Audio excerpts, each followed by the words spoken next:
I read a great book not too long ago by a guy named Michael Gelb. It's called Innovate Like Edison. It's a biography, basically, of Thomas Edison. And it was intriguing to me to learn some of the things I learned about Thomas Edison, because there are a lot of things about Edison that I didn't know. Now, when I say Thomas Edison, more often than not, what's the first thing pops in your head? Yeah, a light bulb goes off, doesn't it? We always associate Thomas Edison with a light bulb, but Thomas Edison had a profound impact on the world in which we live today, beyond electricity. I know you think light bulb and you go, well, duh. I mean, look at all this. See, we couldn't see you right now if it wasn't for Thomas Edison. But it's way deeper than that, and I'll share some of that with you in a minute. But in the book, and you guys have probably heard this quote before, Thomas Edison once said, if we all did the things we're capable of doing, we would literally astound ourselves. We would literally astound ourselves. Gelb points out in the book that Thomas Edison dreamed of a new world, and then he created it. See, Thomas Edison is not only responsible for the light bulb, but if I ask you who invented the telephone, who would you say? Alexander Graham Bell. Yeah, if I could borrow a word from Carson Ham, which happens to be my most favorite word in all the English language, when Bell invented the telephone, it sucked because you couldn't hear. And so people were going, huh, what, come again? And finally just put it down and walked across the street and said, Ethel, I'm just trying to get a tub of butter. Do you have a tub of butter? Right? It was horrible. You couldn't hear. So Edison invented something called a carbon button transmitter. Essentially, it's the earpiece for the phone, so you could hear when you used it. So Thomas Edison, light bulb, fixed the telephone.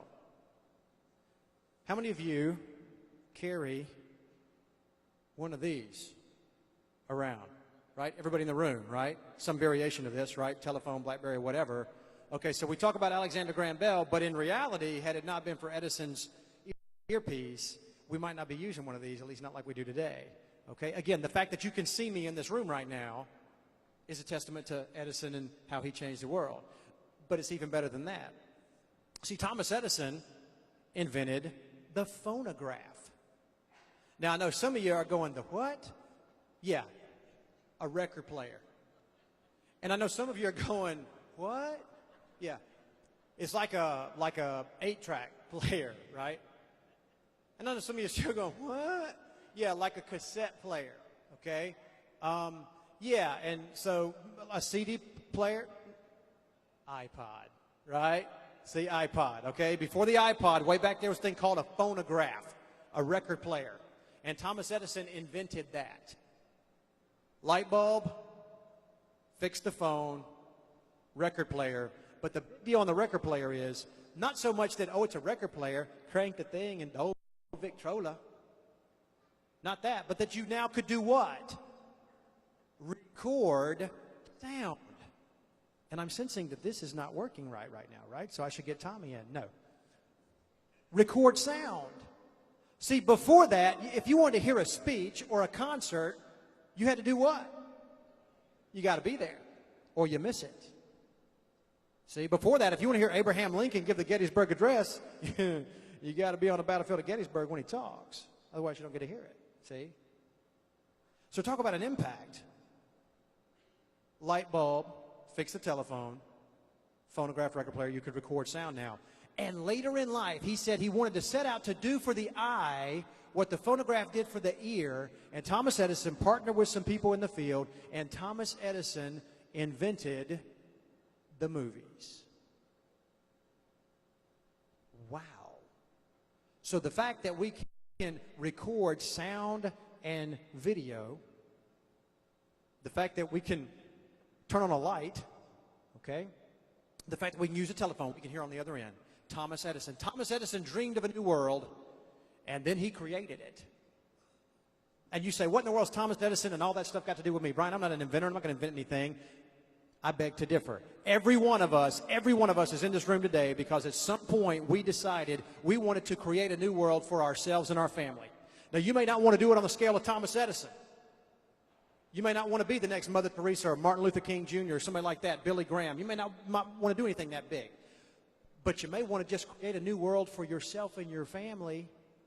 See?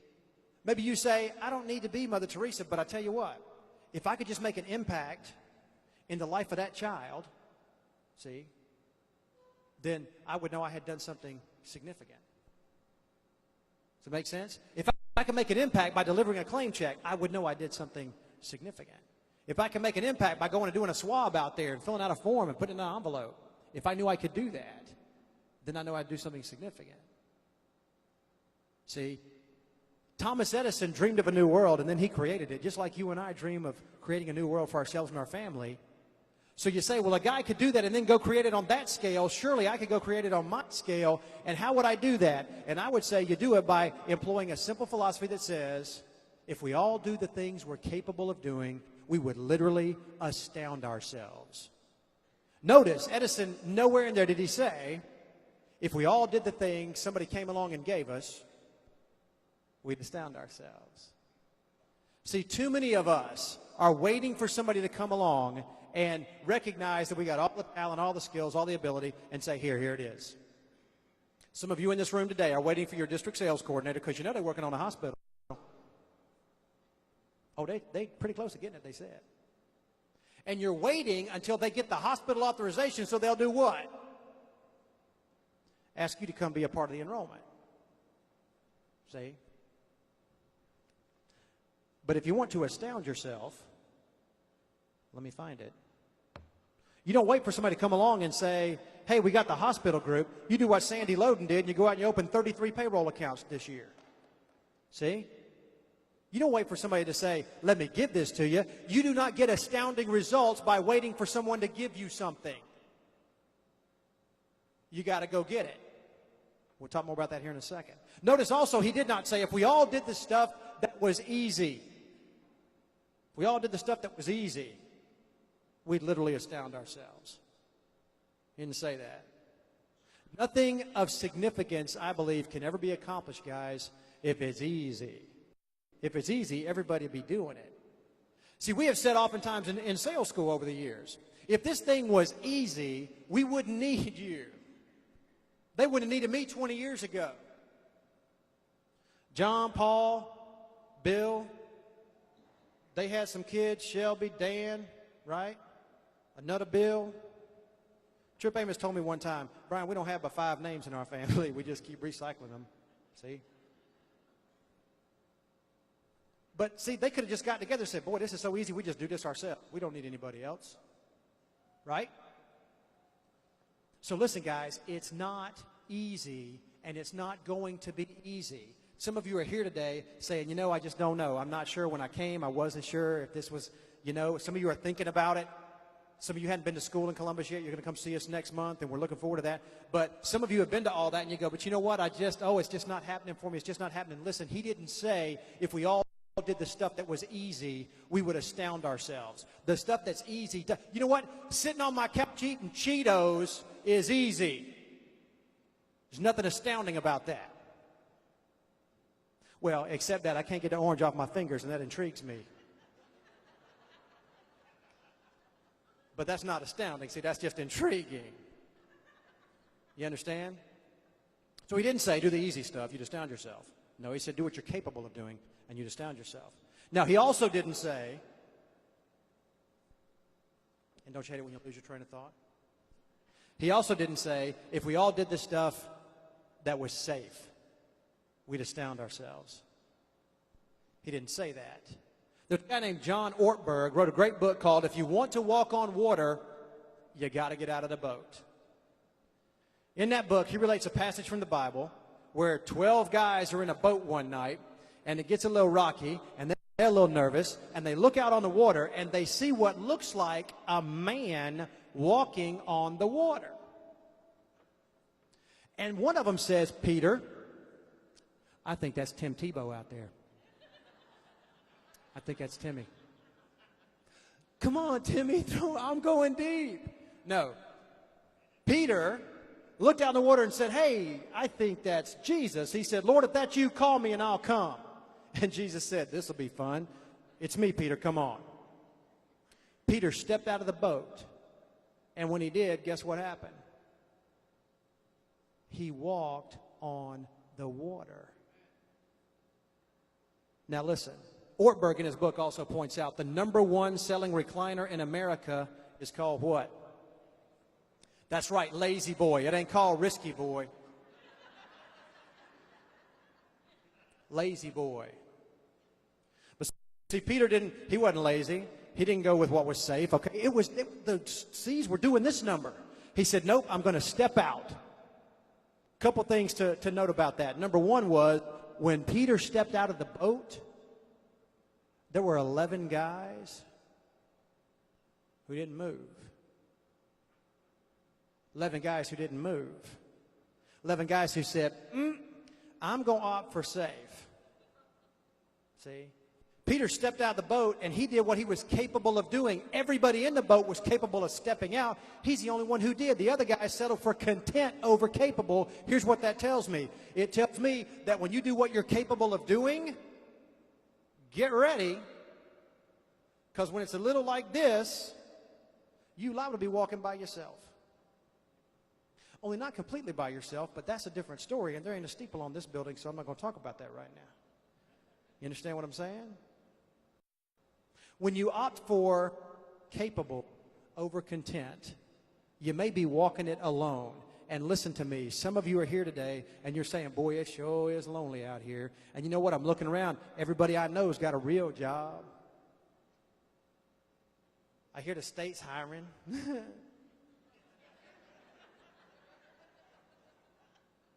I mean, maybe, right? Guys, you can't, in America, are you kidding me? Is there anybody in this room who thinks that in America, you should settle for a real job? America? No, you got to be kidding me. See, you may feel like you're going it alone, but that's okay because you're in for some astounding results if you will stay the course. When Peter stepped out of that boat, he left content behind. He did what he was capable of doing, and I can assure you he astounded himself that night. He also astounded the 11 guys who didn't move. And I'm sure deep down inside, every one of them thought, man, I missed it. I should have stepped out too. That should be one of your goals, by the way, for all your family who doesn't believe you can do it, who's saying, no, come on, get back in the boat. You shouldn't step out of the boat because here's the problem with the boat. I mean, if you stay in the boat, it's safe, it's warm, it's comfortable. Here's the problem when you step out of the boat. It's cold and it's wet and you could sink. And maybe you don't swim so good. See? And they will encourage you, gang. They will encourage you to walk away from this thing because it got a little tough. It got a little rocky. But I can assure you, you will not achieve astounding results in your life. You will not create a new world for yourself if you opt for content over capable. So he didn't say any of that stuff. Here's what Edison said. If we all do the things we're capable of doing, we will literally astound ourselves. So here's a good challenge for you. Are you capable of making 5 extra calls in a day? Just 5. Some people say, gosh, y'all want me to go out and make 20 cold calls in a day? 20 cold calls in a day? Do you know how many that is? Yes, that's 20. I can't make 20 calls in a day. Yes, you can. My personal best from 1 o'clock to 5:30 in the afternoon, 27. 4.5 hours, 27 doors I walked in, which means what? I was not in any of those businesses but about that long. That was not my best afternoon in terms of sales. All right? But I know you can do it. If I can do 27 in 4 hours, for crying out loud, gang, I'm the trainer. Are you kidding me? You can do 20 all day long, can you not? Are you capable of doing that? And when you get to the end of the day, if you do 20 in the morning, are you capable of doing 20 more in the afternoon? Answer? Of course. So if you're capable of doing that, shouldn't you do that? See, here's the thing. When you say 5 more calls in a day, you say it's only 5 calls, and at the end of the 5 calls, the 5 extra calls, theoretically, more than likely, how many groups are you going to get out of that day? None. More often than not, correct? You go make 5 extra calls. How many groups? Probably not going to get any that moment, that day, just by walking in 5 extra doors. But the next day, you make 5 extra more calls, right? And the next day, you make 5 more calls in the day. And the next day, 5 and 5 and 5.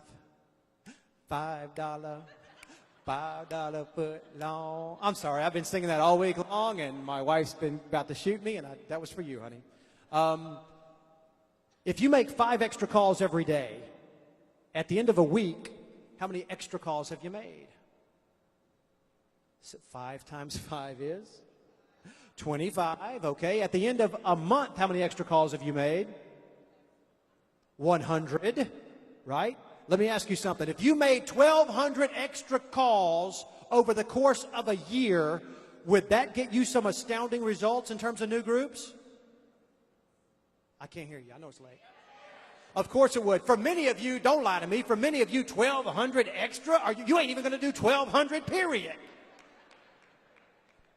Much less 1,200 extra, but listen to me, guys. If you're capable of doing it, then why not do it? The results would be astounding for you and your family. You would literally change your world with 5 extra calls. But the problem is you make 5 calls, nothing happens that day. You make 5 more, nothing, 5 more, nothing. So guess what you decide? This ain't working. And you walk away.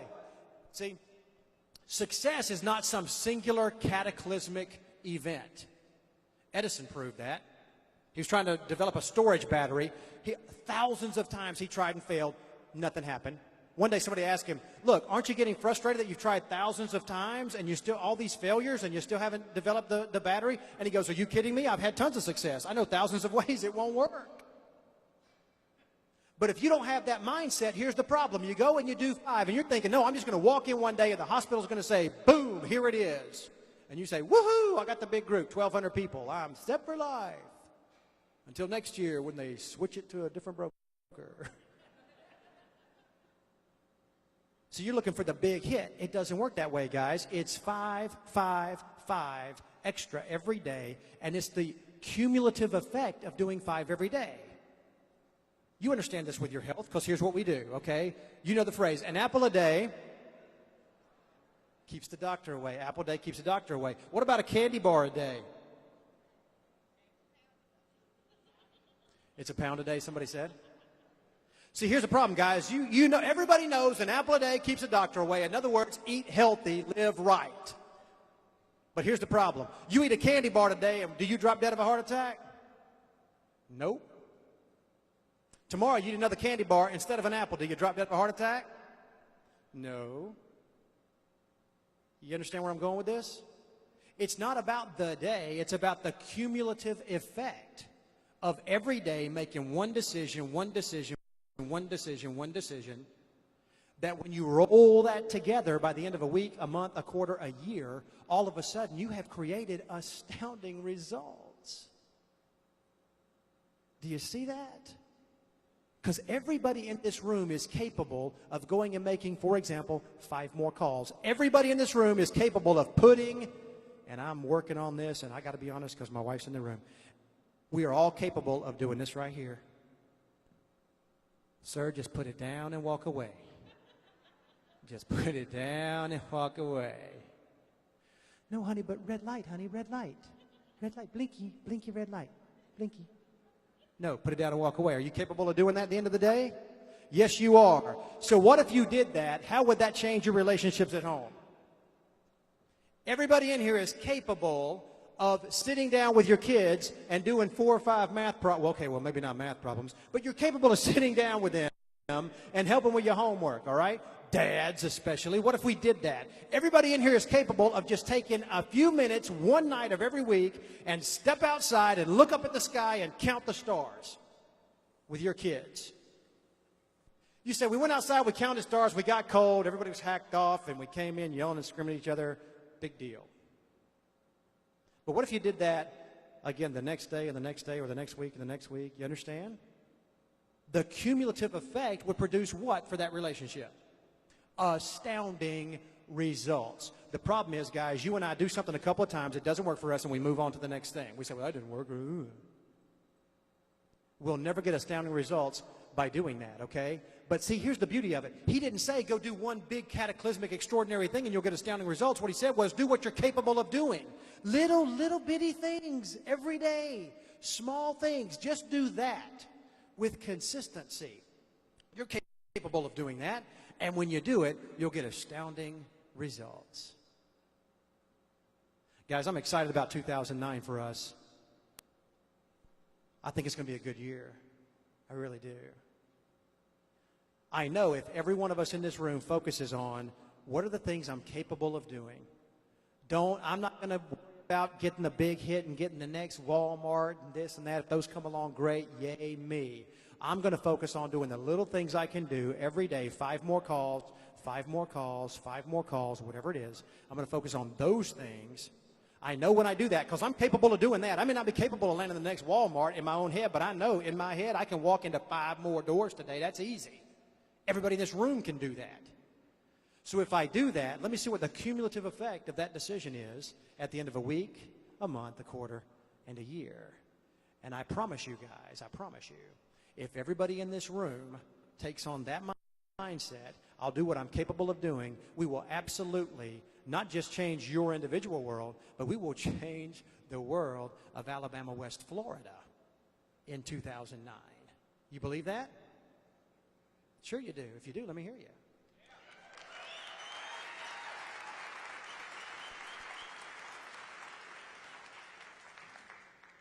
All right, I know it's late and you're ready to go, so here's my parting shot to you. Are you ready? 2008 is behind us.